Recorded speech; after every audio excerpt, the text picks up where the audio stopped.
بسم اللہ الرحمن الرحیم۔ اٹھو مسلمانوں، اپنے مقدر جگا لو، نماز ادا کر کے اپنے اللہ کو منا لو۔ کھل کے دیکھ چشم دل آتا ہے لطف کیا نماز میں، ہر طرف آتا ہے نظر نور خدا نماز میں۔ میرے دوستوں، میرے برخورداروں، اس وقت اٹھ کر اللہ کے آگے گردنیں جھکا لینا۔ یہ گناہوں کی معافی مانگنے کا وقت ہے، اللہ سے کچھ مانگنے کا وقت ہے۔ علامہ اقبال اس وقت کو قرآن پاک کا ترجمہ کر کے کیسے وضاحت کرتے ہیں کہ اللہ تعالیٰ قرآن پاک میں کیا کہتا ہے۔ ہم تو مائل بکرم ہیں، کوئی سائل ہی نہیں، راہ دکھلائیں کسے، کوئی راہ روے منزل ہی نہیں۔ جو منزل پر پہنچنے والا وقت ہے وہ یہی ہے۔ اللہ کے ساتھ نزدیکی کرنی ہے تو نوافل ادا کر لیا کرو۔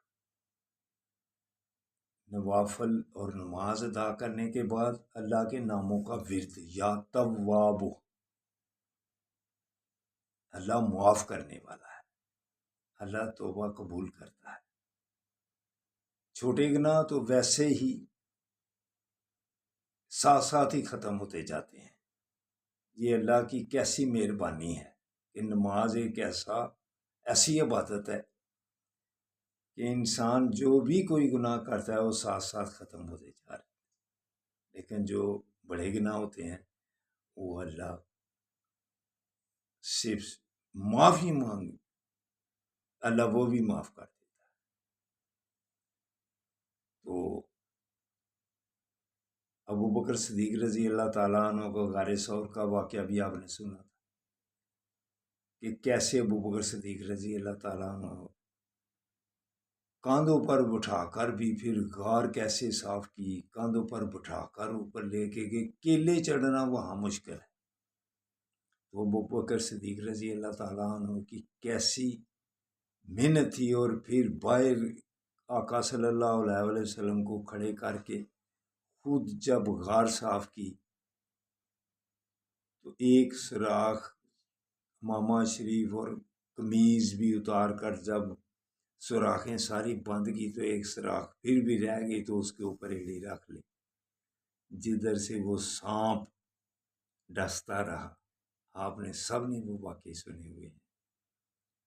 تو پھر جب وہ اس درد سے آقا صلی اللہ علیہ وسلم پر اپنی ٹانگوں پر سر رکھ کر سلا دیا، تو سانپ کے درد کی وجہ سے جب آنسو گرے تو آپ صلی اللہ علیہ وسلم نے ارشاد فرمایا کہ ابو بکر کیا بات ہے، آنسو کیوں آ رہے ہیں؟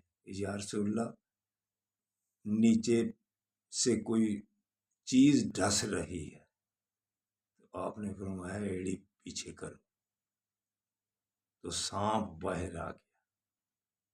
سانپ کو پتا تھا کہ ادھر آقا صلی اللہ علیہ وسلم رات گزاریں گے، ادھر رہیں گے آ کر۔ اس نے دعا کی تھی کہ یا اللہ مجھے اتنی عمر دے دے کہ زیارت کر لوں۔ وہ تو زیارت ادھر بھی عاشق تھا، وہ زیارت کے لیے ڈس رہا تھا۔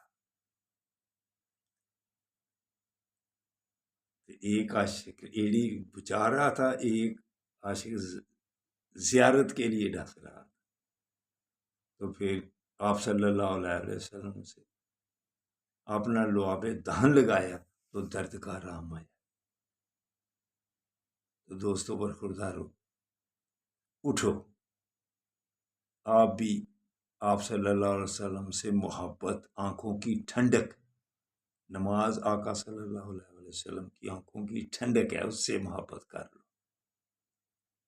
اللہ حافظ، اللہ حافظ، اللہ حافظ، اللہ حافظ۔